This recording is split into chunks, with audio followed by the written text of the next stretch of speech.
No, good evening, sir. Good evening. Can you hear me? Yes, Yes, yes. yes. Okay. Okay. So we'll start today's session. Are the students available? All of them are there? Sir, can we wait for a minute or so because we have just finished an earlier session. Okay. So let us wait for a minute. By the time Sure. everyone will be in. So Sure. Sure. Sure. Sure. And do you want me to introduce you to the participant or I mean, the way you want, sir. I mean, I don't have any no, issues. no? Yeah, at least they should know. yes, Yeah. sir. Okay. So, it's a very brief introduction. Yes. Yes, So sir. maybe I think by the time the people will join. So, guys, good evening to every one of you. So today I'm very happy to present Professor Anand Srivas. He's from Maharashtra National Law University. He is passionate about teaching securities laws, and he had been teaching in other national law universities before. And with Maharashtra, I think he had been associated with Maharashtra NLU for the past 5-6 years. Yes. Yes. And he has also worked with the Planning Commission of India for some time, and some boutique law firms. And as I said, that he is passionate about securities laws, so he has a lot of presentations and papers to his credit, which he has published and presented in various national and international conferences and publications. So I'm happy to have him to present this session on securities law. Law per se, I think reading is a boring thing, but I think Professor Anand has an art to convert those dull subjects into very live subjects. And obviously, as a practitioner, professional portfolio managers or research analysts, there are some critical regulations which each one of you should be aware of at least. So that's why over to you, Professor Anand. Should I start? Yes. Okay. Okay. So I'll share a PPT. Just hold on.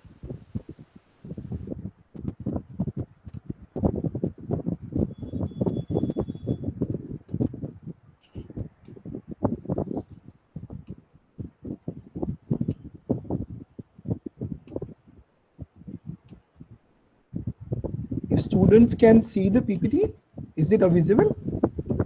Yes, sir. It's Yes. visible now. Okay. Okay. So just hold on. Yeah.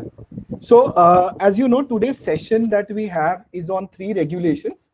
However, it's very difficult to cover these 3 regulations in an hour and a half. So it will be very difficult for me to cover 3 regulations in 1.5 hours. I mean, in a law school, I take around 25 sessions just to teach insider trading. So, and for buyback, I take around 15, and delisting, obviously, I take around 10 sessions. So all of these, if you say, then it goes around 50 to 60 sessions. So obviously, I am in a hard task to finish or this within 1.5 hours. But I'll try my best to make sure that at least I'm covering the overview of the regulations. And my main focus for the entire presentation would be on insider trading and buyback. So delisting will be just cursory remarks that I'm going to make on delisting of shares. So this is the ultimate this thing. So let me start by saying a statement by a poet called James Whitcomb Riley, and he says that if it walks like a duck, quacks like a duck, and it's probably a duck, which means that a person who behaves like a person who behaves in certain way might be a duck. Okay, and that is what generally SEBI considers, or SEBI imputes liability on people based upon these probabilities and these circumstantial evidences. And we will see as to what is the approach of SEBI in deciding insider trading cases, and we'll see whether this statement is actually true when it comes to SEBI. So I have a small case in front of you. You will have to interpret and tell me whether there is an insider trading in this case or not. Okay, and then we will go ahead and understand insider trading regulations in detail. So this is a small case brief you can go through and tell me whether there is an insider trading in this case, and then we will have a discussion. You can take 5 minutes to read the entire aspect.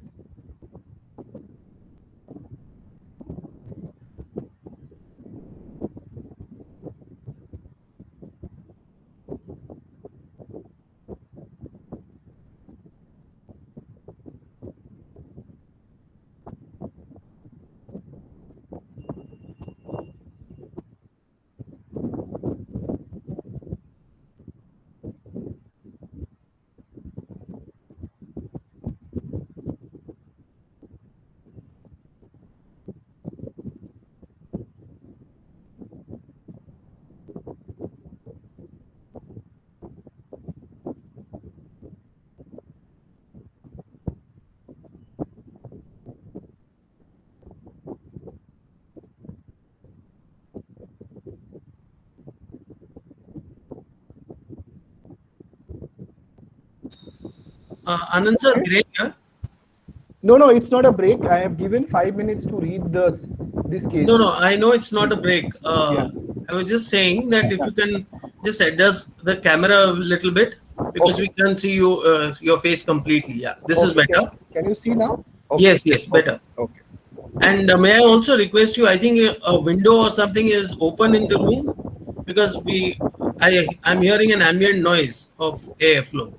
Okay. Yeah, this is better. Okay. Thank you, sir. Well, this is a case of insider trading. Okay. How many of you believe that this is a case of insider trading? May I know the person who has just commented? Is this a case of insider trading? Yes, it is. I'm Rajesh. Yes, Rajesh. What do you think about this? Why do you think this is an insider trading? So this is unpublished price sensitive information, which is Okay. essentially not published, and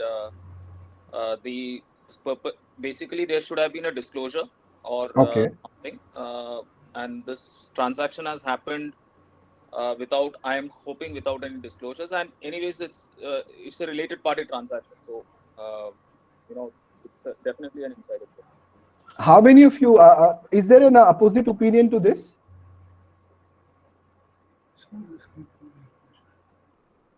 Is there an opposite opinion? Do you all believe that this is insider trading? No, I agree. The fact that she got the information earlier than the others, and the fact that she acted upon that information to make money and monetize that information, it's a case of insider trading. Okay. I can explain the things are explained well before the meetings and all the disclosure are there. But I have seen the bottom line that the director of wife has bought the shares before the discussions of bonus issue. So the below line is having the case of insider trading. The upper part of the body of this article is having everything is predicting the growth. So we can predict, but it is not happening. So we can discuss anything that next year I will be grow 10% or 100%. So this is not an insider trading way, but the bottom line that she has bought the shares and before the declaring of the bonus shares. So this is the bottom line is the case of the insider trader. Okay. Now let me tell you these are not my manufactured facts. Some of them are a little bit manufactured, but most of them are related to a case called Chandrakala versus SEBI. And if you look at this entire case here, if you can see, this case SAT basically exonerated, or you can say left Miss Chandrakala and said that she is not liable for insider trading because of certain reasons. One of the reasons which was given was there that these shares have been bought and sold of SSL. So she bought and sold the scripts of SSL, and there was opposite trading because the information that is there is this information, which is that first of all, there is a tentative report which might be true or which might not come true in times to come. Also, secondly, the information which was on bonus shares as well. So she bought and sold the script, which is basically the circumstantial evidence. If you look at, she has done both the things together. She's bought and sold which might not be according to the information. Basically, if she had this information of bonus issue, or she had a information on revenue growth, she might have only bought the shares, but she has also sold the shares.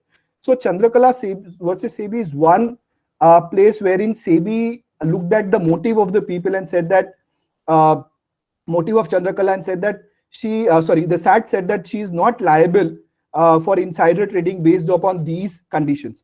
However, the law has taken a huge change, a sea change post Chandrakala versus SEBI, and we have to see whether under the 2015 regulations, whether this statement of facts will amount to insider trading or not. And we have to see, and we will see, and that is what we are going to do this, that once we are done with the entire discussion on the regulation, we'll come back to this case and we'll see whether there is an insider trading or not. Okay.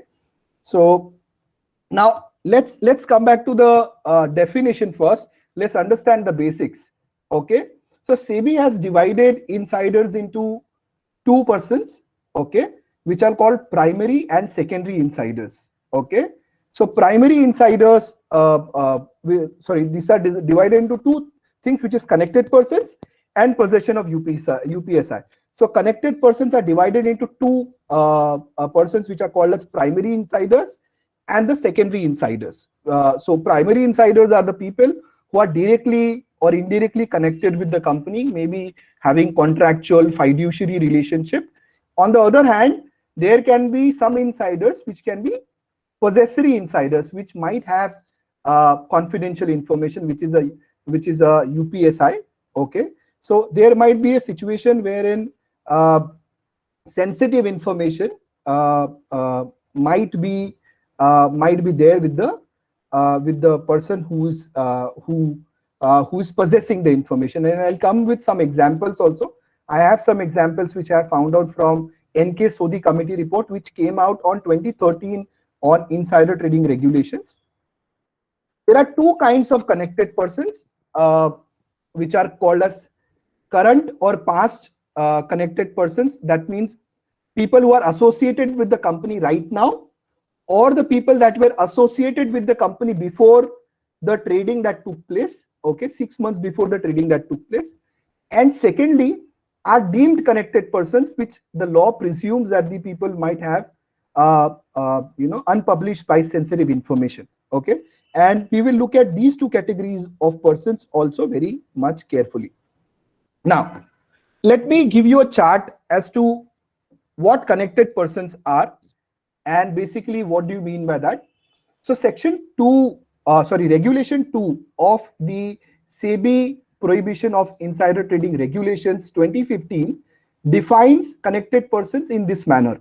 Okay, which means any person associated with the company or who has been associated with the company during past 6 months, directly or indirectly, in any capacity, including frequent communication with officers, contractual, fiduciary and employment relationship, being a director, officer or employee of the company, hold any temporary, permanent position in the company, including professional or business relationship. Because of this capacity, he has either access to UPSI, that means he possesses the UPSI, or he is reasonably expected to have access to UPSI. Okay, so these are the two things. One is he might possess the UPSI, or he is reasonably expected to have the UPSI. And UPSI here means unpublished price sensitive information. We will discuss UPSI in detail in the later slides. So now let's understand what past connections mean. Okay, and what is the connotation of past connections? If you look at past connections, so SEBI says that the look back period is the 6 months from the day of the trading. If you look at the regulations, okay, if you look at the SEBI regulations, it says that in order to find out whether a person is a connected person or not, you will look at 6 months from the day of the trading, that is the alleged trading that has taken place, 6 months prior to that. which would be, say, if the trading is happening in April, so maybe mostly the period from, say, period from October mostly will be counted in order to calculate 6 months. Also, at the same time, what has to be seen is that SAT has made some judgments in this regard and said that SEBI cannot go beyond 6 months period to find out whether the person is a connected person or not. Okay, but what has happened now is that with the advent of 2015 regulations, there is one more situation that has been provided in order to understand insider, okay, which is a person who might possess UPSI. So it might happen that a person might have left the organization, okay, maybe 7 months prior to or 8 months prior to the alleged trading, but the UPSI that he was having when he left the organization might still be a UPSI and might not have become generally available. So even though that person might not be covered under past connections, that is a connected person definition, still SEBI might interpret it to consider that this the person might have the UPSI because the information, the UPSI have not become generally available. Okay, so it might happen that a person might have left the organization 8 or 9 months back, but still the UPSI has not become generally available, and in those certain circumstances, SEBI might still consider that person for insider trading under the second clause, which is the possessory insiders. Okay, and I'll tell you under the regulations also what possessory insiders are. But there are two kinds of insiders, if you can understand here. These are connected persons and possessory insiders. So it might happen that a person might not be connected to the company in any way. He might be a small temporary consultant to the company, or he might be a judge of a prospective case against the listed company he might be deciding upon, which is a sensitive matter. Okay, or he might be a public servant who might have been working on a policy matter. Okay, any policy matter that can maybe, say for example, FDI policy. If a public servant is working on an FDI policy, and if, say for example, the insurance sector's FDI limit is going to be increased, and if he trades in any of the listed insurance company, then he might also come under the definition of possessory insiders, or a judge who might give a prospective judgment on any matter might come under the definition of possessory information. So this is a very, if you can see here, let me share the cursor here. If you can see, this is a very broad area. This is a very, very broad area. It might cover anyone who might not be connected with the company in any manner. Okay, in the examples that I've given. Also, say for example, anyone who might be just visiting the company for some other reason and might have accidentally come across UPSI somehow, maybe due to the conversations that people might have made, or because of a document that he might have come across on the campus of the company. It might happen on the office of the company. It might happen that he might have accidentally come across a UPSI. So an insider might be of two persons. One is connected persons and another is a possessory person of UPSI. Okay, am I clear with this? Am I clear with this, guys? Yes. Yes. Okay. Now, the point that I made about a judge or a policymaker was also there in the NK Sodhi committee report. Okay, and it might be accepted that such kind of people might also be accepted by SEBI if there is a sufficient ground to believe that these people have traded while in possession of UPSI. Okay. Now let's understand what kind of associations might come under deemed connected, connected persons. So if you can see here, we have talked about these 4 relationships, which is frequent communication with its officers, contractual fiduciaries, employment relationship, being a director, officer, or an employee of the company, or anyone who holds any temporary, permanent position in the company, including professional or business relationship. Now let's look at these things. Okay. Now frequent communications can be established anyhow. I mean, there can be call records, there can be messages that can be shared. Okay. And there might be situations wherein frequent communication can be established by social media. Also, if they have been communicating over social media on certain transactions or certain matters, or someone is communicating maybe by visiting the company also. So a visitor's register can come into handy in order to decide what would be frequent communication. So frequent communication here is a very broader term, which might include all social relationships that the connected person might have. Okay, so anyone who's frequently communicating with the company might come under the definition of so-called connected person. And there are 2 large cases or 2 landmark cases that are very, very important in order to find out frequent communication. One is called Deep Industries. This was a case, I think around 2017, 2018, wherein SEBI found out that someone who was the promoter of the company, okay, and some friend of the promoter liable for insider trading. So what had happened in Deep Industries was that there was a large contract, there were 2 large contracts that a listed company, that is Deep Industries Limited, had got.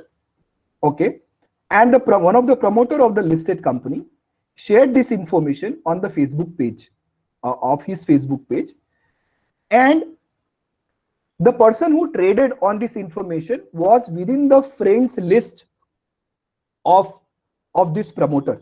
Okay, and he had liked some pictures of the promoter, okay, and his family. He liked some pictures, and on the basis of these liking of pictures, SEBI considered that this person is a connected person to the company, because there is a frequent communication that is taking place between a key managerial person and someone who's a promoter of the company with that particular person. Okay. Second case was of frequent communication, which SEBI considered was in a case which was involving a matrimony app. So what had happened is that one of the investor, okay, one of the merchant banker, which is the investment banker, had shared some unpublished price sensitive information in a prospective to a prospective bride's mother through the matrimony app. Okay. And when SEBI investigated this matter, it was found that some tips were shared with the mother, which was 65 years old, and the mother traded on those tips. Okay, so even such kind of persons which are not so related with the company were also considered as connected to the company, such as investment banker. Also, there are large number of people who might act as a shareholders, debt holders, managers of the company, which might be CEOs and CFOs of the company, and also the third party. So in a cycle of a company, there are large number of contracts that are entered into, which might be shareholders, debt holders, managers, and third parties. Okay, which might have a connection with the company. So what SEBI regulations are trying to do is SEBI regulations trying to bring in larger ambit of persons that can be covered in the definition of insider. And all shareholders, debt holders, management and third parties are considered as connected persons. So if you are looking at, we are looking at the definition of connected persons, and as I told you, there are some capacities which might allow generation of UPSI. Also, now it is very important that not all contractual relations might result into access to UPSI. Okay, so maybe a contract with a security guard might not result into generation of UPSI, or a security guard might not be expected to have UPSI. So such kind of persons might not be covered under this definition of contractual relations, but still they might be covered under the possessory insider definition. Okay, but here people whose nature of contract might not allow them to be part of a UPSI or unpublished price sensitive information might not be covered. Okay, so say for example, I'll give you an example. Just imagine a listed company has invited a lawyer to be on the panel of the listed company to handle normal consumer complaints. Okay, consumer matters. Now this lawyer who might be handling consumer complaints might not have an idea as to a M&A transaction, a possible M&A transaction might be going on with the company, because he's only looking at consumer complaints. So it is very, very important to understand what contractual relations are. So we will have to understand the nature of the contract. But there can be a lawyer. Similarly, there can be a lawyer who might be hired on the insistence of an investment banker based upon a merger or an acquisition that might take place, which might advise on a potential merger and acquisition transaction. So if you look at these two examples, wherein a lawyer is advising on consumer complaints and another lawyer which is advising on M&A transaction, and if these two persons are different, the person who might be looking at consumer transactions might not have an idea of a potential merger and acquisition. So if the UPSI is merger and acquisition, so this person might not be considered, or this person might not be considered as the consumer complaint lawyer might not be considered connected persons. But at the same time, if the lawyer is advising on an M&A transaction and he has traded when the information was UPSI, definitely you'll be considered as a UPSI. So the nature of contract would depend upon facts and circumstances of each case, and the nature and the length of relationship that would matter in order to decide whether the person is contractually connected or not. Okay, and generally, if you look at the definition that is there under the insider trading regulation, if I were to go back and tell you here, if you can see here, this is a very blank definition. It says contractual, fiduciary or employment relationship. Okay, so if we were to consider this, then every lawyer will become a connected person. But we have to understand that a connected person here would mostly mean persons which are based upon nature of contract. Okay, what nature of contract the person entered into. Similarly, an auditor might not have an idea as to what big litigation might be going on against the company, or might not have an idea as to a potential M&A transaction, but he might have an idea as to a financials of the company. He might have an idea as to financial restructuring of the company that the company might be doing. So as I said, contractual relationship will be interpreted based upon the facts and circumstances of each case and the nature of the contract. Now, yeah, is there a question? Yes, sir. Some question from Mr. Kumar. Yeah. Yeah. So Yes. in the Facebook case in particular, Yeah. This was published on a social media platform. Yeah. I believe, I'm sure these contracts what he attained would have been already informed to the stock exchanges. So how is it that there is a role of the connected person, because it's public information? Yeah, that's a very good question actually. Now let me tell you, this information was not public information. What had happened was that these bids were just the bids were made for the contract, and their bids was the lowest bid, and it was I think this announcement which was made on the day of the declaration of lowest bid.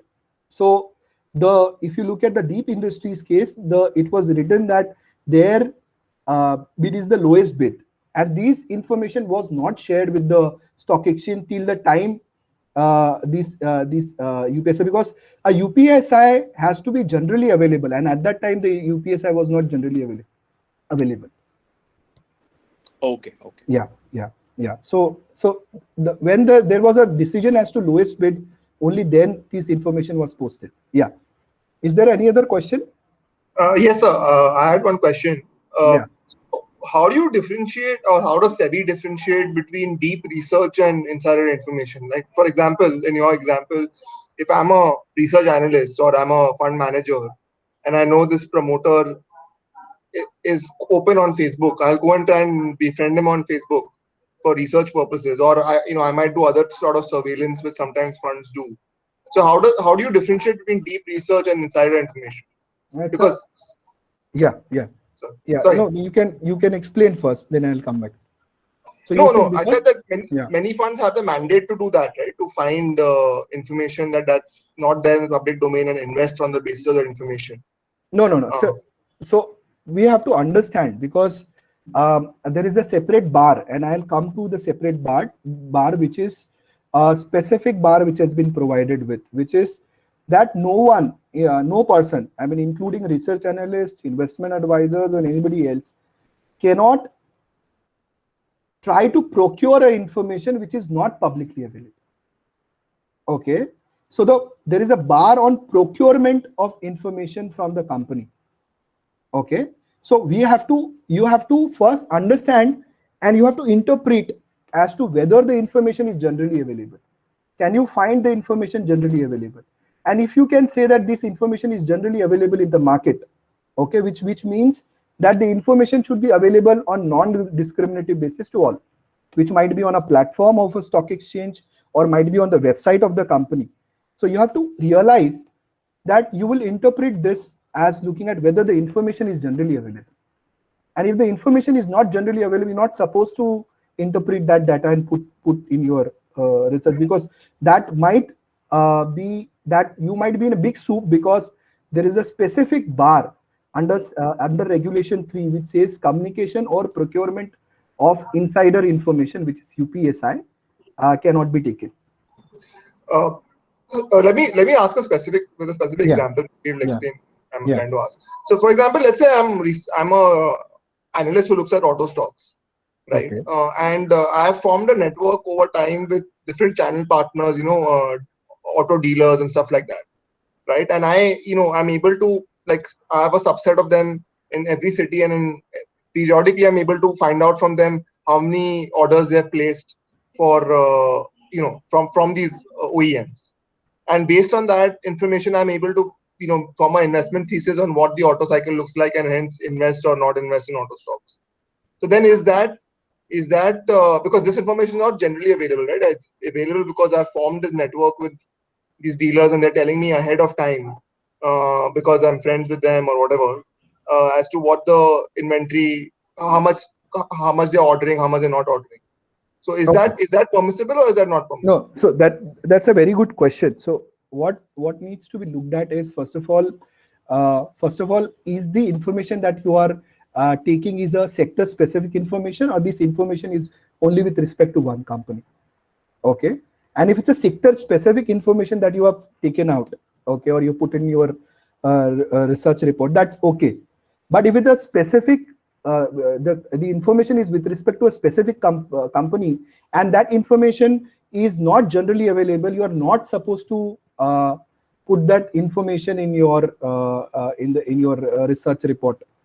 Okay, because if anyone is basing that information, that person can be might be honestly trading. But if you look at the SEBI's interpretation, SEBI says that anyone in possession of UPSI, okay, no matter how the information might have come up to that person, okay, might have come up to that person, would amount to insider trading. However, there are some circumstantial exceptions which SEBI has created, which are intention-based exceptions, but those exceptions are only provided by NK Sodhi committee report. Okay, and SEBI might accept those exceptions, might not accept those exceptions, which is one of the innocent recipient of UPSI. So you might come under the innocent recipient of UPSI, or someone who is basing your information as innocent recipient of information, UPSI. So you have to keep all of these in mind, and only then put these information in your research reports. Got it. Am I clear? Yes. Yeah. Yes. Okay. Now, there are other categories of people which might be involved, considered as fiduciaries in the company, which might be directors, lawyers, investment advisors, which might have to disclose their conflict of interest. Now, what has happened is SEBI has... Professor Anand, Yeah. can I just interrupt for a while? Yes. Regarding the question raised by Atanu. Yeah. Because I think what he was asking is pertaining to the lot of everyone who is involved in the research, for a particular company. So can't it be like shown that this is something which has been prepared by them based on their own sources, where there was no involvement with the company? Because ultimately all these research guys have the job of serving their investors, ahead of the other classes. I mean, that's how a better house, research house is differentiated with a not so the better research house. No, so research houses or people who are research analysts, there is a separate code of conduct also for them, which is there under SEBI regulations. If they are following those code of conduct, they can be safe, and we'll discuss that code of conduct. But what we need to understand is that if the information is illegally obtained, and then the information is based by the research analyst, that is problematic. Correct. And mostly this information that might privately come out of these networks might be illegally obtained. And so what SEBI is trying to do is SEBI is trying to make sure that these kind of information is not illegally solicited by these kind of persons. Because there is also a discipline which is expected from the research houses, that they need to maintain a database of the investors to whom they are circulating their reports. Yes. It should be in the normal course of the business with dated reports and with the periodicity. It is not that like as and when they have come out with any UPSI, they have come out with a research report. So that will be taken as an adverse. Activity. But one thing I can't give an answer as to in this case as to black and white, okay? And especially when you look at SEBI insider trading jurisprudence that has come out, you can't answer in most of the questions into black and white, okay? Because SEBI might accept under because if you look at both Regulation 3 and Regulation 4, there are inclusive exceptions which SEBI has carved out, which means that the exceptions are not exhaustive.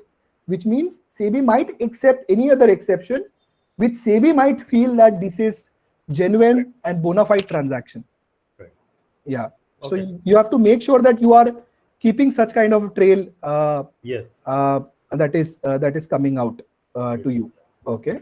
Right. Yeah. So I guess Ajay sir's comment about research analysts, I guess I understand, because I think if I'm not wrong, research analysts can't trade the stock and stuff like that. So which I get how that it sort of protects them. But what I was asking was more from a fund manager perspective, right? Like there are some fund managers who are fundamental investors. I mean, you can be a fundamental investor only based on public information, but someone might differentiate themselves by doing what they call deep research, right? Whether it's for example, hedge funds in the US sometimes some claim to use satellite data and all of that, which I don't know whether they actually do, right? Okay. But like if you use satellite data, which is not available to general public, to see what's the amount of dispatches from Maruti's factory, and accordingly use that data to buy and sell the stock. Now, is that, and I'm talking about a fund manager, not a research analyst, is that allowed as per SEBI, No, or is that that's what I'm saying. So you can't give a black and white answer, but at the same time, you have to look at the data that you are generating from satellite. Is obviously that data is not generally available and not available on discrimination basis. Okay, so as far as exceptions which have been carved out, which have been there. So if someone is trading and he is a fund manager, okay, if he comes under those exceptions, obviously SEBI will accept, but the exceptions are very, very specific. And as far as I understand, a fund manager will not be covered under those exceptions. right? Okay, so the fund manager is not covered in those exceptions. However, there can be inclusive exceptions that can be carved out. The only thing that I feel is that the transaction has to be justified to SEBI most of the times, and I think the fund manager will find it difficult to justify. Based upon whatever you told me. Yes. Atanu, just to add to what Professor Anand said, because in my experience, I have come across wherever there's a promoter who is approaching fund manager or a fund manager is approaching a promoter, see, all those,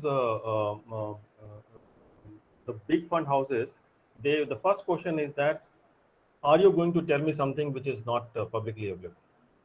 Right. So that is the first question they ask, because in case if you are disclosing me anything which is not in public domain as yet, no, I have to I'm going to ask my guys not to trade or take a position on a particular stock, because then I will become an insider. Yeah, but then if there are two more things that we need to understand, that there are communication offense also. There are two offenses which are communication offense and procurement offense. Generally, when we consider insider trading, we consider trading as an offense. But what SEBI has done to make sure that the UPSI is not illicitly procured or the information is not illegally given to anyone. So SEBI has come out with two other offenses which are called communication and procurement offenses. So when I come to that, there also I'll address this situation of fund managers, if you allow me.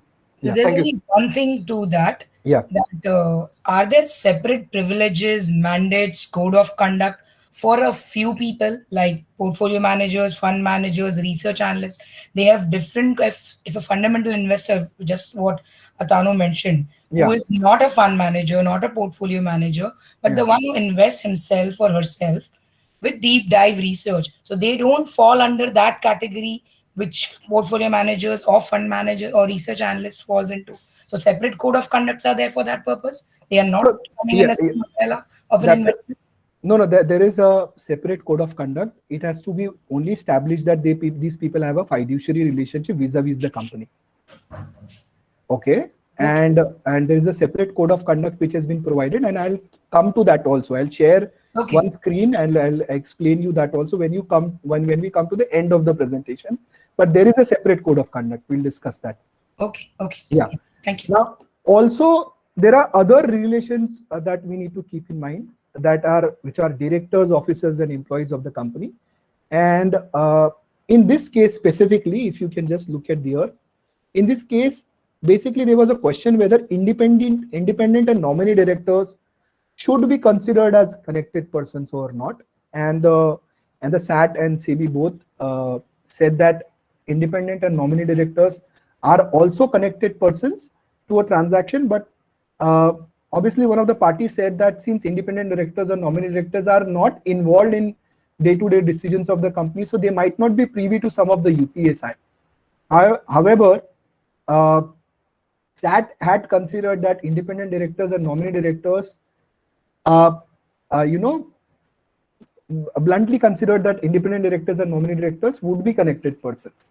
So both independent director and nominee director of the company would also be considered as a connected person, because generally information which might have been discussed but might not be publicly available with the independent director or nominee director might be there, or sometimes it happens that if I am a bank and a bank has appointed a nominee director, more or less I am going to share some information with the nominee director so that I keep the nominee director updated with respect to the transactions in the company. There are other people also that might be also there, like investment advisors or lawyers, and we have already discussed this example in other matter. Now, so as I told you, there can be possessory insiders which might not be connected to the company, but still might form as insider because they are possessory insiders.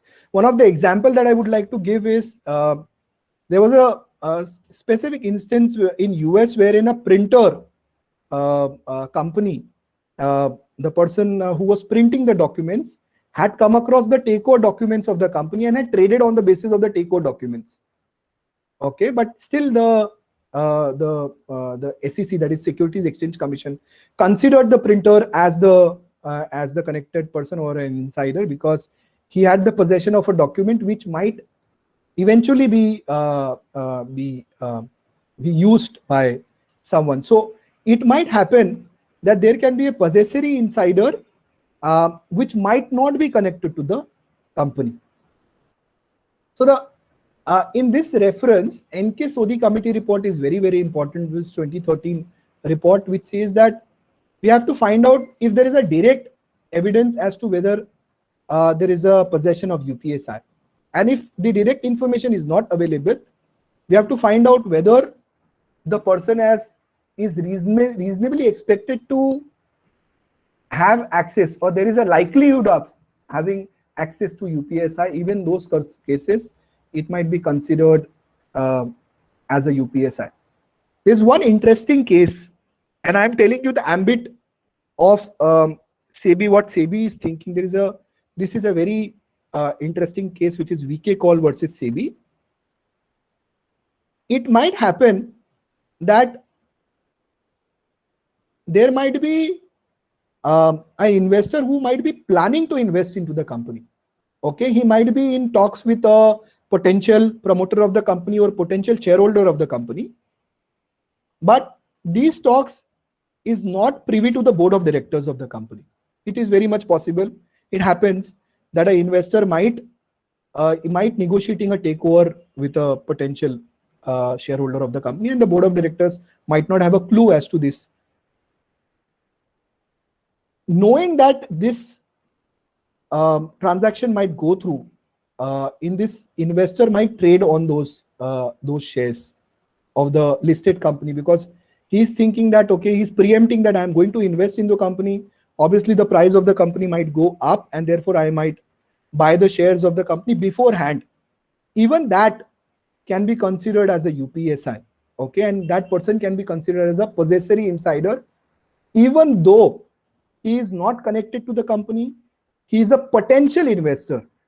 Okay, he might be a potential investor, and the information that he has is only limited to him and maybe to the shareholder of the company, and the company might not, the listed company might not have an idea as to this possessory information.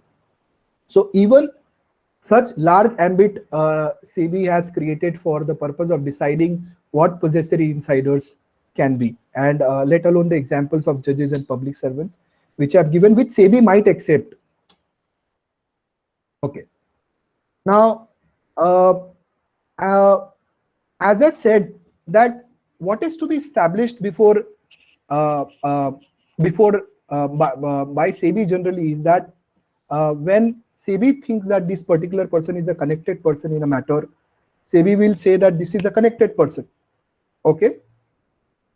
But SEBI will have to establish how connected person he is, how he is being a connected person. Okay. Whether he is connected person because he is having contractual relationship, he is connected person because he is having fiduciary relationship, he is connected person because he is having professional relationship with the company. And all of this should result into either he is supposed to have the UPSI or he is reasonably expected to have UPSI. And if that can be proved, then that person will be called as a connected person. And this example is also there in the NK Sodhi committee report, which says an HR, a relationship between an HR and a low-level employee may not have an access to UPSI. That means a low-level employee means anyone who might not be interacting more than HR executive. Both HR executive and a low-level employee, if they might have traded, most probably these transactions will be genuine transactions. And such kind of persons cannot be considered as connected persons. Okay. So now comes the real understanding. This just hold on. There's some disturbance. Just hold on. Just give me 1 minute. Just hold on.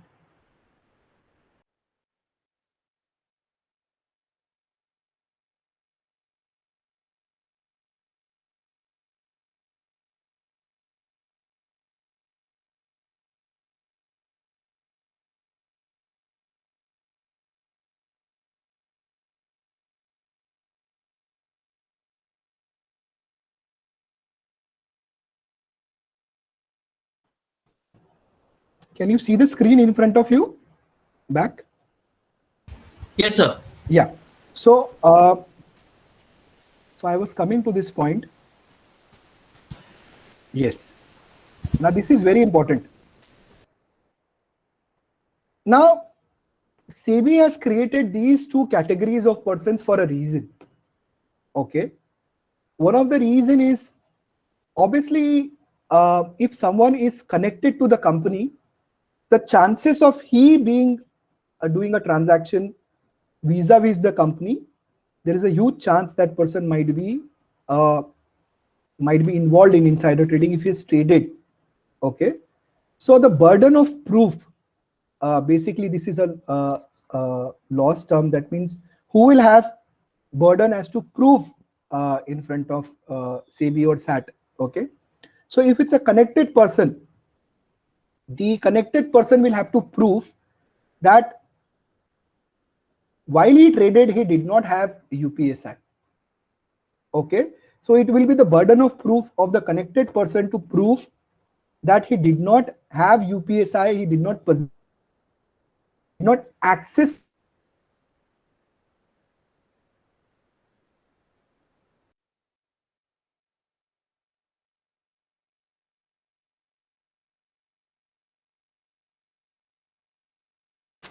And some Anand, sir.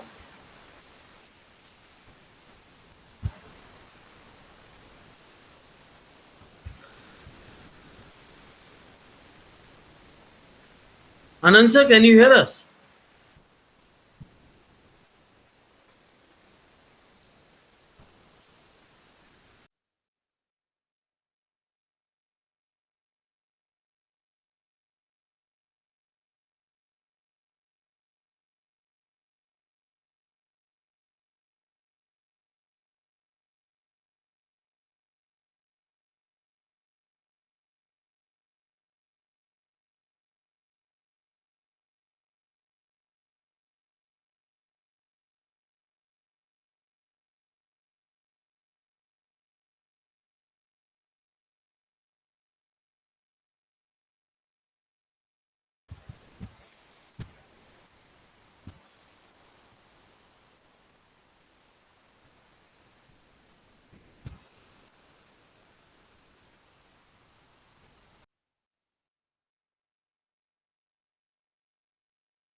Give me a couple of minutes. I'm trying to reach out to Anand sir and see how we can get him connected again.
Hello.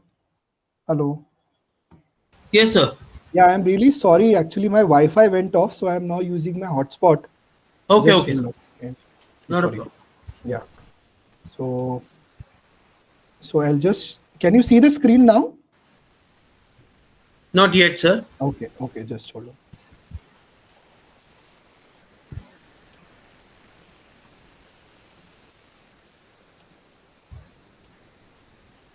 Can you see it now? Yeah, now it's coming up. Okay. Okay. Yeah, we can see it now. Yeah. So the point that I was making, that certain kind of people will be considered deemed connected persons, which are, say for example, holding company, associate company, or subsidiary company of the company. Can anyone tell me what's an associate company? Does anyone know what's an associate company? Equity capital stake below 51%. Okay. Anybody else? The company which is having the shareholding, or the partner company, or a subsidiary company, or company having the same directors or promoters in the another company. Okay, now let me clear this. I mean, we don't have that much of time, but I'll tell you that a holding company or a subsidiary relationship is more or less decided upon percentage. But there is a control requirement also on which it is decided. So if a company is controlling another company, that means controlling the board of directors of the company, in essence means that the holding that's the company which is being controlled is the subsidiary, and the controlling company is the holding company. So it is not necessary that there will be a holding subsidiary relationship only at 51%, okay, of the voting capital. It might happen that a subsidiary might potentially be a subsidiary just because the subsidiary is being controlled. So then where does then you draw a line as to what is a holding company? What is a holding company, or what's an associate company, or what's a subsidiary company? Anyone? So legally speaking, any company which is holding in another company 20% as a stake, okay, either individually or jointly with another subsidiary. If another company is holding 20%, then it's considered as an associate company, and that company may not control the company but still be an associate company, and therefore such kind of companies will be considered as a deemed connected persons, and they can also be considered as an insider, okay, by SEBI. Also, any entity which is an intermediary. Now this is very, very important, and we need to understand what are the people that are considered as an intermediary, and therefore I'll share one screen with you so that you understand this point. If you can see here, just hold on. Yes. Now, if you can see here, um,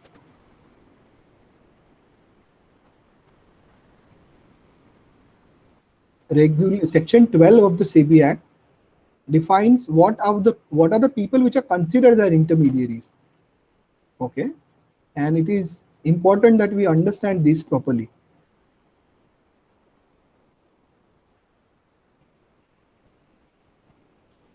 Yes.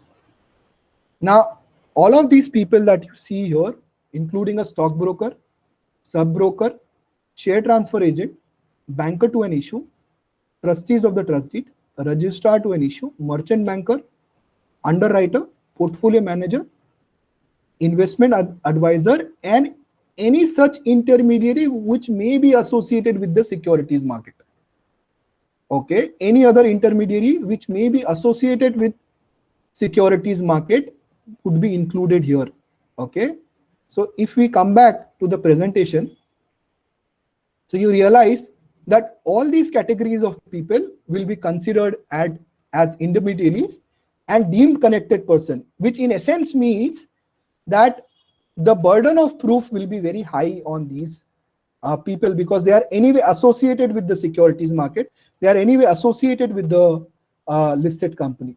Also, a company which is established just for investment, okay, into another company, such as investment companies, or trustee companies of a mutual fund, or a AIF, any kind of a AIF, you can say PEVC, or a hedge fund, or any asset management company of PEVC or hedge fund, or say a mutual fund, will also be covered as deemed connected persons, including officials of stock exchange, clearing corporations. All of them are included. Surprisingly, in a deemed connected persons, and I was actually surprised that nobody from SEBI is covered as deemed connected persons, because there might be employees of the SEBI that might also be working on very sensitive matters on a listed company, or they might be having some UPSI available with them, but they are not covered under deemed connected persons, which means that they are only possessory insiders. Also, member of the board of trustees of a mutual fund, member of the board of directors of the mutual fund, an official or employee of a SRO, say for example, Mutual Funds Association, the banker of the company, or any concern which has invested more than 10% in the company, all of them are considered as deemed connected persons. Now, this is the definition of UPSI. Okay. Now we do not have much time to discuss all the definition in detail, but what we need to understand is one of the criteria to determine whether a information is UPSI or not is to find whether the information is material to the company, which means if the information becomes publicly available, would it materially affect the price of the securities, whether it will decrease the price or it will increase the price. Okay. In order to find out, what we have to do is that SEBI has come out with some of the indicative matters, such as, say for example, if the company is going to declare financial results of the company, obviously financial results till the time it is declared is a big UPSI that is available to all the insiders of the company. Also, dividend payments, mergers and acquisitions, and anything which is with respect to mergers and acquisition. It can be takeovers, it can be demerger, it can be reverse merger, it can be any agreement which might be slum sale agreement or any asset transfer agreement. So there are large number of interpretations that you can establish in order to find out what all will be covered in UPSI. Also, the capital structure of the company, whether it's whether the company is going for a buyback, reduction of share capital, or the company is changing the authorized capital, whatever might be the capital structure, and if there is a change in the capital structure, that can also act as a UPSI. Also, a change in KMP can act as a UPSI. Now, when Narayan Murthy was appointed as the chairman of Infosys, in that time also there was what you call as substantial rise in the price of securities. So if someone who might have known that he is going to be joined as a chairman of the company, at that time there might be people might have benefited out of these kind of transactions. Okay, so these are all mites that I am talking about. Obviously not necessary these things have happened, but obviously at the time when the transaction was when Narayan Murthy was appointed, there was a substantial increase in the price of the securities, and similarly substantial decrease when removal of Cyrus Mistry happened from Tata. So change in the key managerial person also acts as one of the material events for a UPSI. Also, material events listed or provided in the listing agreement with the stock exchange. So it is very much possible that there can be a patent expiry or there can be closure of the business, or there can be promoter fraud or a default, which can also act as a UPSI. What is the most important factor that we need to find out is that this is all inclusive. These are all inclusive, which means there can be number of events that can be there which might not fall under these points, which are financial results, dividends, mergers, acquisitions, capital structure, or change in the KMP. So there can be number of matters which might not fall under these categories, but might affect the price of the securities. Say, for example, a potential litigation that might come up, or potential dispute that might come up against the company, and only some of the people have the information in the company. So the real test to determine whether a particular UPSI is a UPSI or not, first is to find out whether the information is confidential and not generally available. Second, whether the information relates to the company or its securities. Third, whether the information will affect the price of the securities or not. And most importantly, I feel, whether this transaction is beyond ordinary course of business. That means the UPSI that we are talking about is beyond ordinary course of business. And if it is beyond ordinary course of business, then definitely that will be considered as an UPSI. Otherwise, the ordinary transaction on a daily basis in a company, say for example, a company which is into, say, a business of hotels and other things, and the company is giving deep discounts. Generally, those transactions are ordinary course of business. Or companies borrowing a large sum of money when the company is involved in infrastructure is an ordinary course of business. Obviously, a company in infrastructure would need project finance for getting this transaction successful. So the real test to find out what is an ordinary course of business is to find out what is a UPSI is to find out whether the information is beyond ordinary course of business of the company or not. It is very, very important. Now comes another point that I really want you to understand and imbibe, because this is very, very important for all of you as investment advisors and research analysts, is that first of all, being an insider or being a connected person or possessory insider, okay, you are not supposed to communicate or even allow access to a UPSI. Okay, so it might happen that you are, say, a legal manager of the company, and you are on a potential M&A transaction, and maybe you are flying from Mumbai to Delhi, and you shared this information with your parents or your brothers. Okay, and this information that you shared was, say for example, you were flying to Delhi, but you're flying for a potential merger that might take place. So you have given something more to your family members, which can also be insider trading according to section 3 or regulation 3 of insider trading regulation. So it has to be made sure that the information that you are sharing within the company is for legitimate purpose, performance of duties, and discharge of legal obligations. And each of these points that I'm telling you has a different connotation or different meaning attached to it, and we'll come to this point. If you remember, one of you had asked a question as to procurement of information, and if you can see here, and then this is the point I was making, is that the person might try to procure information from the company, okay, or from the connected person or deemed connected persons, okay, and any attempt to procure such information can also amount to insider trading.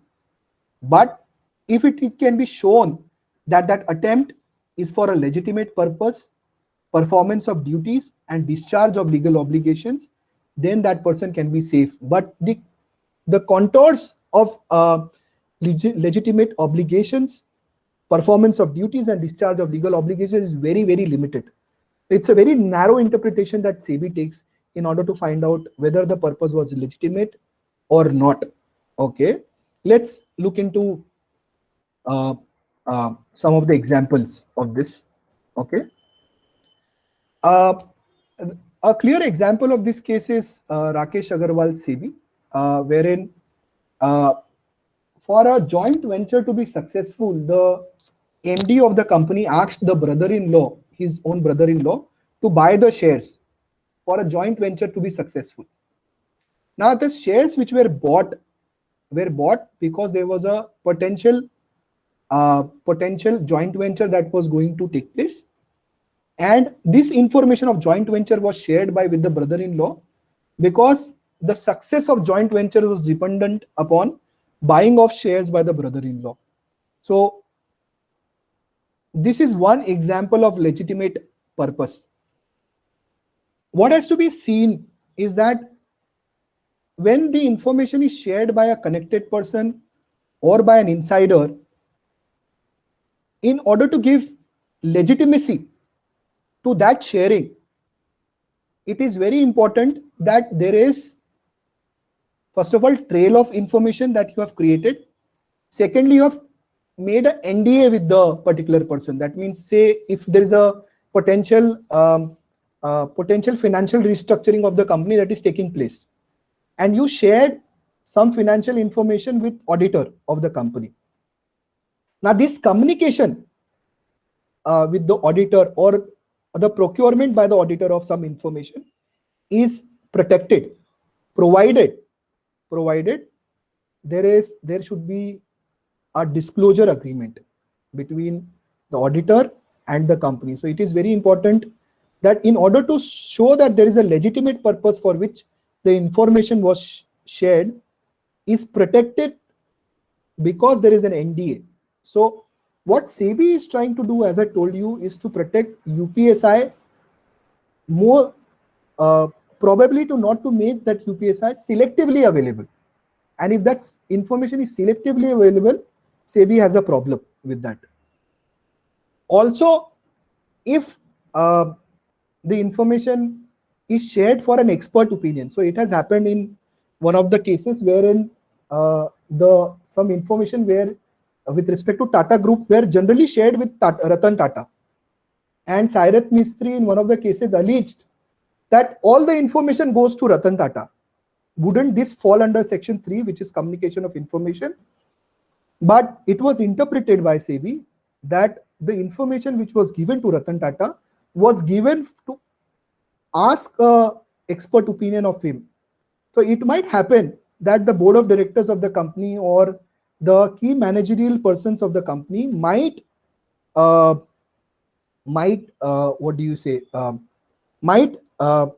for an expert opinion to discharge its duties, and this is completely safe. And the last one is, say for example, if SEBI is asking for the information, or say for example, any regulator like Competition Commission of India is asking for information, or if it's an insurance company, IRDA is asking for information, if the telecom company, TRAI is asking for information, whatever kind of company might be asking information from the regulators, the regulator might be asking information from the company.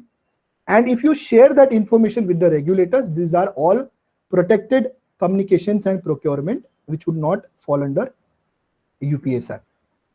Now, this is again very important with respect to funds of the company.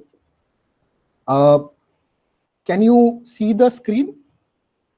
Am I going little fast or is it okay? I mean, are people are able to understand what I'm saying? Hello? Yes, sir. Is it clear? Whatever I said yet now? Okay.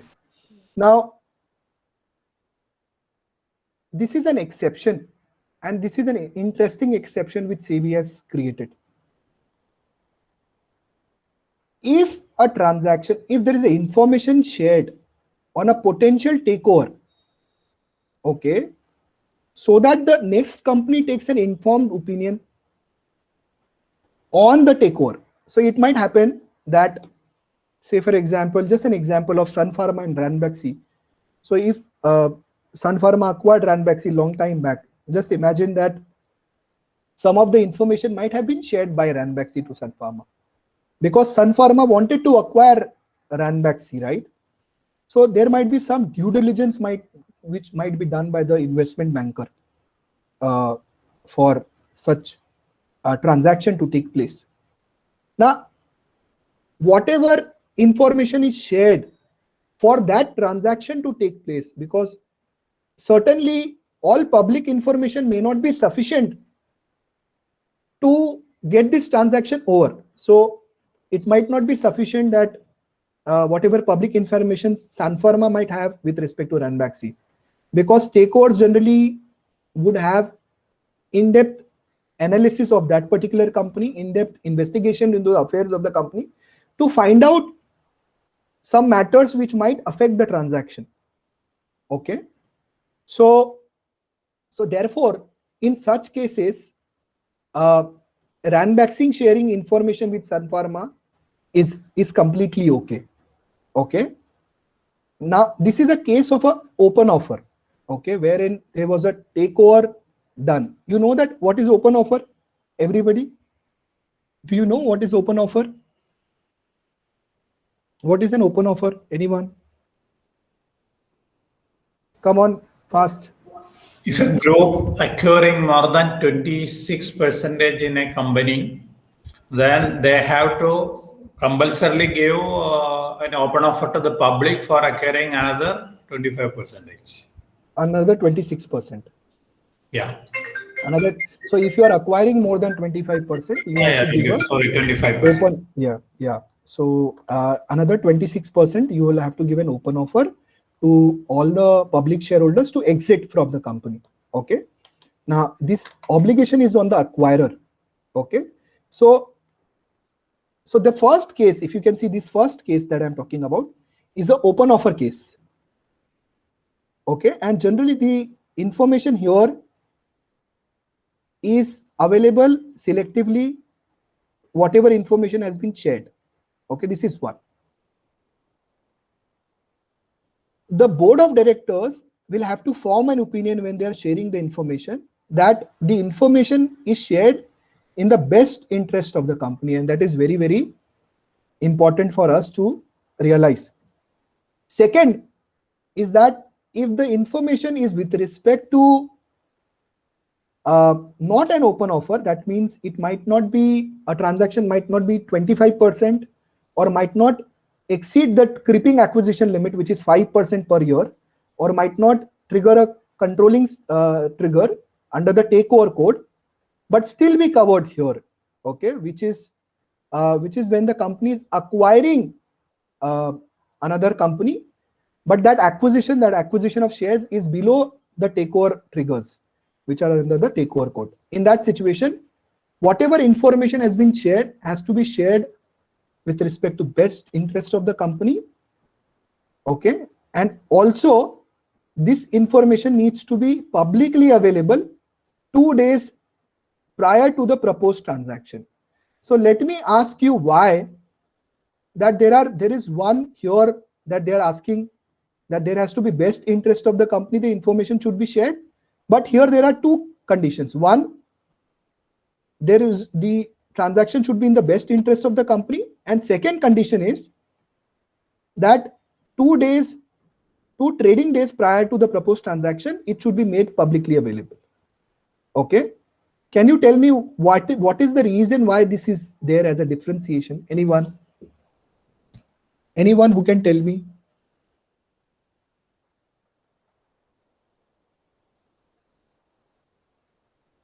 Did you understand my question? Guys? Is Did it you because of the T+2 thing? Okay. Anybody else? Anybody else? So the answer to this question is, because an open offer is given, there is an exit option that is available to the shareholders. So anyway, when the open offer will be given, they'll come to know and they will exit. So there is at least some fairness to the shareholders because they are getting an exit option. Here there is no exit option. If you look at this point, there is no open offer that is being made. So there is no exit to the shareholders. So therefore, at least 2 days prior to the transaction, they should be aware of the transaction that is taking place. So this is the reason why there is a differentiation between a due diligence transaction that has taken place and in an open offer and in a non-open offer transaction. Okay. So all in all, the summary I'll tell you is this, that any information shared during the due diligence in an M&A transaction, which might amount to open offer, which might not amount to open offer, is basically can be shared by the company or officers of the company only if it is proved that the information is in the best interest of the company. Okay, sharing of information is in the best interest of the company. If that is proved, then you can share the information. So that is this regulation. Now, regulation 4 says or prohibits insider trading in possession of UPSI. So if you can look at this in possession, can you see my cursor? Here, no insider shall trade in securities. Guys, can you keep it on mute? There is some disturbance. Yeah. So if you can see here the cursor, listed or proposed to be listed on a stock exchange. Now here proposed to be listed means, just imagine the recent Zomato IPO which has taken place. And if there is a trading which has taken place on the basis of UPSI, that will also be covered here. Okay. When in possession of UPSI. So the requirement is to prove that person traded while in possession of UPSI. And as long as that is established, SEBI will say that, see, you are committed insider trading and you will be liable. And you are presumed to have the knowledge of whatever you possess. This is what SEBI will say. Yeah. I have a question here. So in the case of Zomato, there is a gray market which operates, right, where shares have been traded before. Yes. So everybody who's trading in that is somebody who's intimately involved with the company, right? So how does that work? Yes. Now this is very interesting. So we have to understand what is proposed to be listed. And if you look at one of the cases of SEBI versus Sahara, where Sahara versus SEBI, wherein SEBI has interpreted proposed to be listed as someone who's filed a DRHP. So if Zomato had filed a DRHP and you traded in a gray market, okay, while you traded in the gray market, you had a UPSI. That will be covered here. Did you understand the point that I made? So what we have to understand is what is proposed to be listed. Proposed to be listed is when Zomato might have given the DRHP to SEBI. And in the DRHP, obviously there will be a lot of disclosures, but not necessarily there might be a hidden UPSI which might not be there in the DRHP. And on the basis of hidden UPSI, if you traded even in the gray market, there also there is a chance that SEBI might take an action against you. Am I clear with this, or you have any further doubts? Right. So the implication is that between the DRHP filing and the actual listing, there would be no trading effectively from any company insiders. No. There can be effectively trading, What is not allowed is trading while in possession of UPSI. So if a company insider is possessing a UPSI which is not there in the DRHP, not available in the DRHP, then there will be a possible outcome.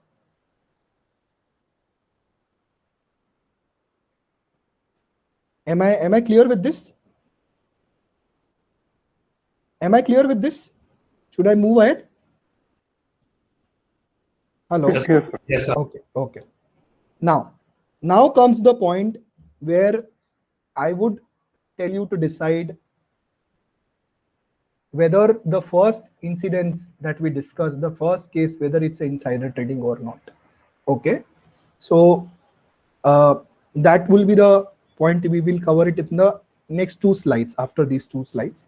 So there are 2 slides. After these 2 slides, we will have next 2, and then we will finish insider trading. Now,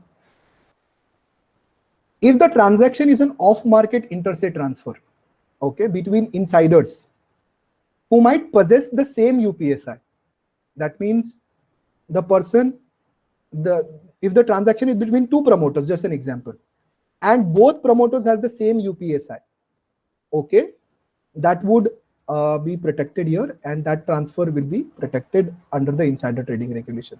Similarly, any transaction between 2 insiders on the basis of same UPSI, okay. Now please remember, here it is written, if you can see the cursor, without being in breach of regulation 3, which means without communicating with each other that they are in excess of same UPSI. It's very difficult to understand whether the other person is having the same UPSI as yours. Okay, so maybe this can be proved through circumstantial evidence. Maybe they were part of the some discussion that might have taken place internally within the company, and considering that they might have same UPSI on the basis of the information. So an off-market transaction might be allowed, provided that off-market transaction is informed to the stock exchange within 2 trading days of the company becoming aware of that transaction. If that is proved, then they are safe. Okay. Second is, if the transaction is through block deal window mechanism between 2 insiders, even that is protected. Now, if the transaction was carried out pursuant to regulatory obligation and a statutory obligation, if I remember, I just give an example. This Kotak Mahindra Bank, the main promoter, Anand Mahindra, was asked by Reserve Bank of India to offload some shareholdings from the bank because he was crossing 20%, which is the maximum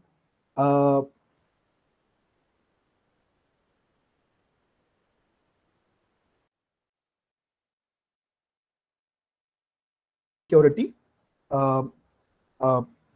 within the Kotak Mahindra Bank. Now, this is a very bona fide transaction done on a regulatory obligation basis. Even if he has a UPSI, at that time, it's a mandate that has been provided by Reserve Bank of India to offload those shares. So he will have to offload those shares anyway. So those transactions might be protected here, which is an inclusive exception. Also, if you have exercised an stock option, because in a stock option, you all know that there will be a vesting period and there will be an exercise period. And if the transaction is between the vesting and the exercise period, obviously that transaction can be considered as a genuine transaction. Okay. Now, this is again very important, is the Chinese wall. It might happen that in a bank that there can be a trading division and there can be a investment advisory division. Okay.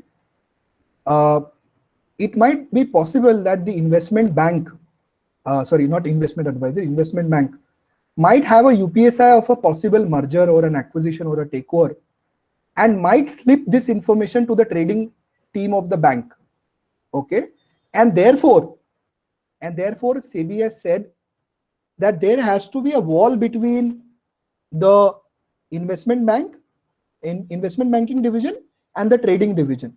As long as there is a wall and SEBI can see that wall, that there is no information that has crossed the wall, you are relatively safe, okay, from insider trading. So even if the trading division might have traded, and the investment division or the investment banking division might have a UPSI, the bank will be safe because there is a wall between them, and there is a surety that the information might not have been passed out between these people. Am I clear with this? This is called Chinese wall defense. As long as the bank can establish that there is a Chinese wall, or there is a wall between the investment bank and the trading division, they'll be safe under insider trading regulation. Am I clear? Am I clear with this, guys? Hello. Yes, sir. Yes, yes. I hope you are able to understand and making some sense, because I think we have spent almost an hour and 15 minutes discussing only insider trading regulation, because this is, unless I discuss this, obviously I will not be able to go on to discuss other regulations, because insider trading regulations as research analysts or investment advisors or portfolio managers becomes very, very important for you, especially because some of you might fall under the definition of intermediaries and maybe deemed connected persons.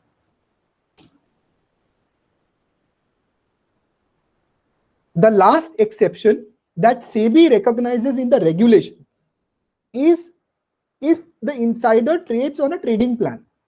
Now, this exception is a very interesting exception. I'll show you also a trading plan, because this plan is publicly available. I'll show you.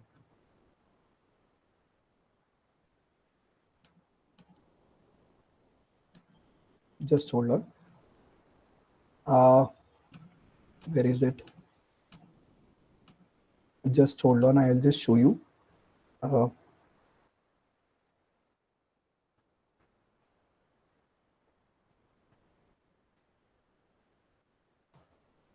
I thought I had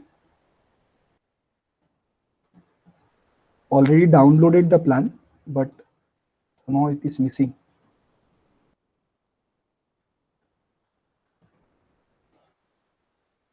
Yes, it is here. So if you can see here, if an insider can prove that he traded on the basis of the trading plan, then it will be exonerated. SEBI will consider that the transaction is a genuine transaction and based on a trading plan. But there is a big but involved here, because what SEBI says is that this plan has to be given 6 months in advance. Okay, which means that if you have an access to UPSI, you cannot trade if the UPSI is generated, and you cannot trade till 6 months till the time UPSI becomes publicly available. Okay, or generally available. Till that time you cannot trade. Okay, this is one thing that we need to keep in mind. Secondly, the plan has to be for 1 year. So you will have to exactly tell what you are going to do as an insider with the company's securities. Are you going to buy or are you going to sell within 1 year's time? Okay. And also that in this entire trading plan, you will also have to show what is the trading period and which is a non-trading period. So the example that I'm giving you here is of a Birlasoft. Here there is a chief executive officer, Dharmender Kapoor, who wants to sell the shares. Now, why this is there is because most of the times a managing director of the company always have UPSI. He will always at some point in his time will have UPSI. Does that mean he will not be allowed to trade? That will be really unfair. So what SEBI says is that as a MD or a CEO, you will have to declare your trades and then you trade on the securities of the company, and that is what is provided here. So here you can see he's saying that he will trade the shares, which is around 6 lakhs, and the trading will be selling. You can see here the trade will be self trade and it will be a sale that will take place, and this will be 2 lakh shares. Now, interestingly, a trading plan cannot be modified. So once you made a trading plan, if there is any UPSI that you might know in next 6 months, you cannot change the trading plan, nor even while the trading plan is in execution.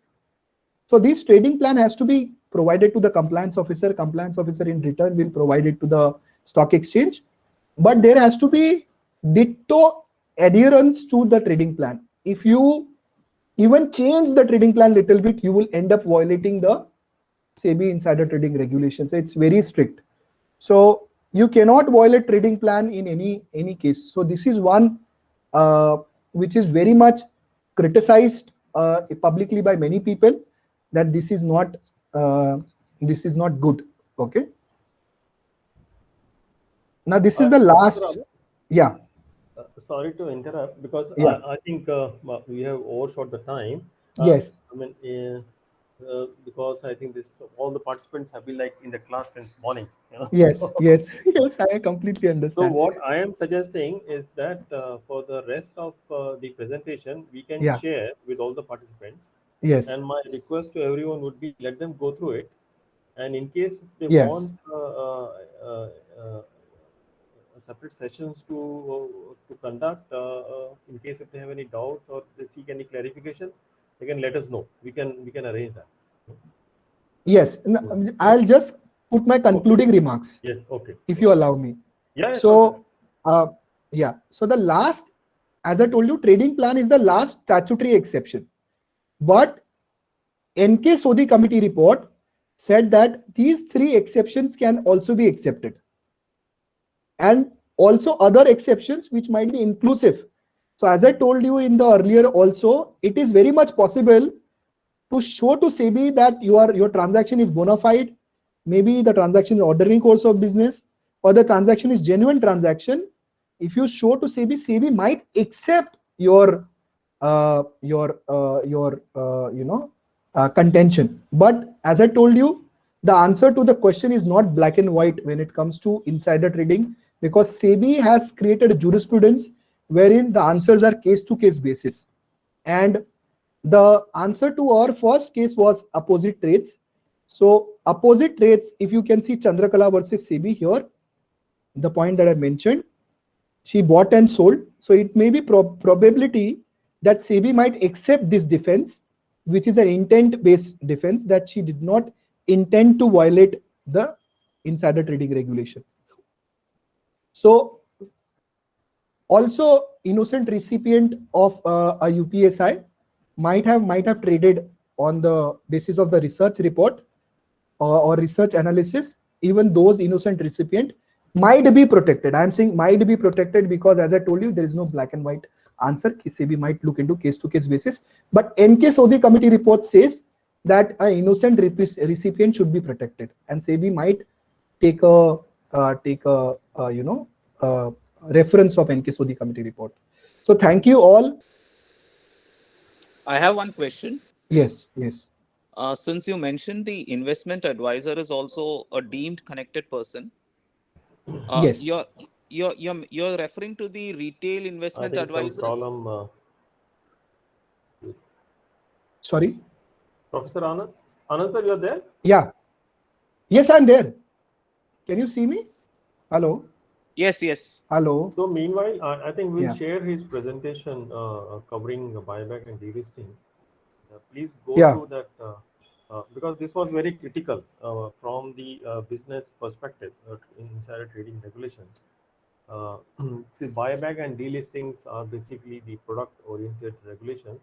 So maybe because of the special situation sometimes comes as an investment class also. I mean, where you need to trade, whether it makes sense to tender your shares in a buyback offer or a delisting offer.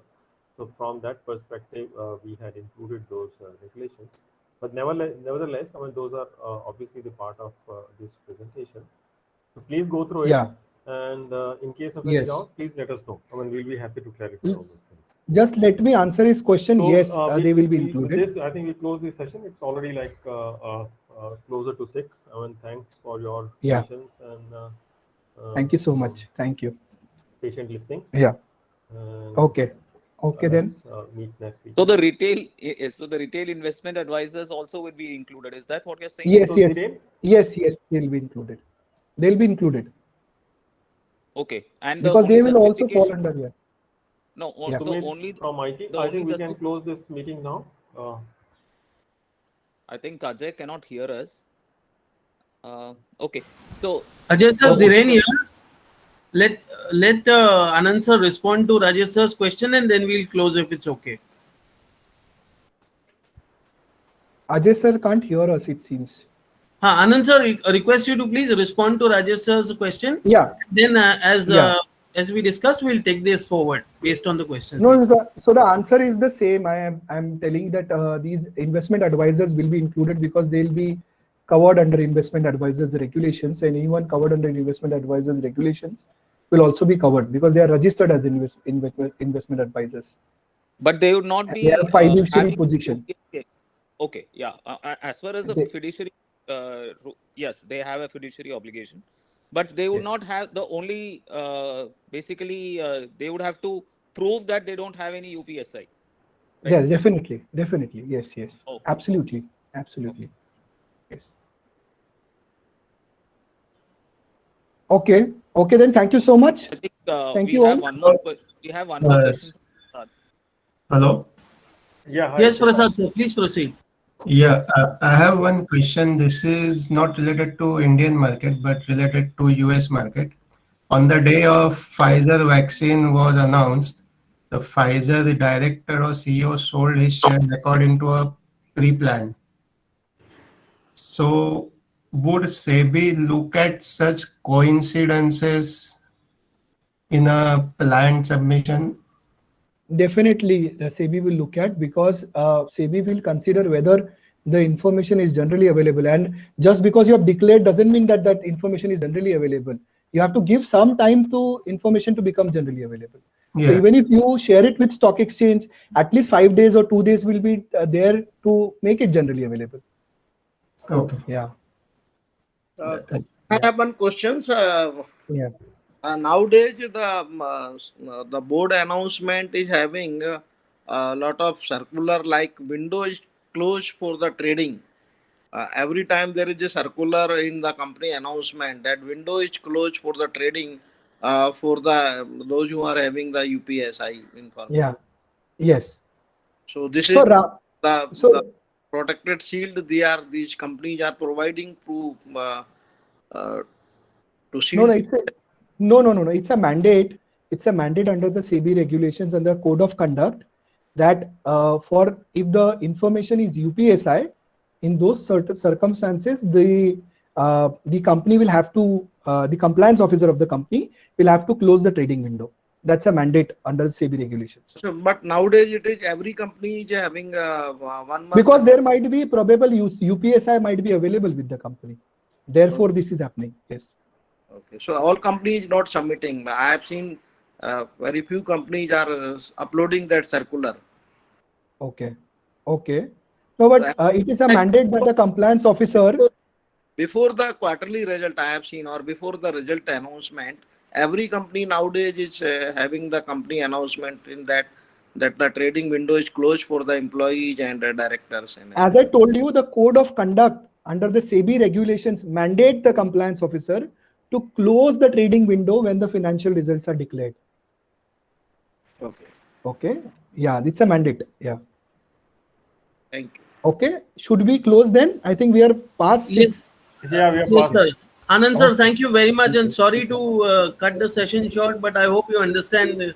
It's been No, a long day for it. I completely understand, but anyway, it is very difficult to cover, as I told you, even inside Yes, the yes. trading.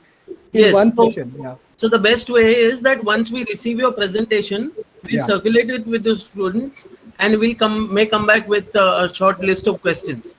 Okay. Sure. Right, sir? Thank you. Thank you very much, sir. So much. Thank you, sir. Thank you. so much. Thank you, Ramakrishna. So much. Thank you.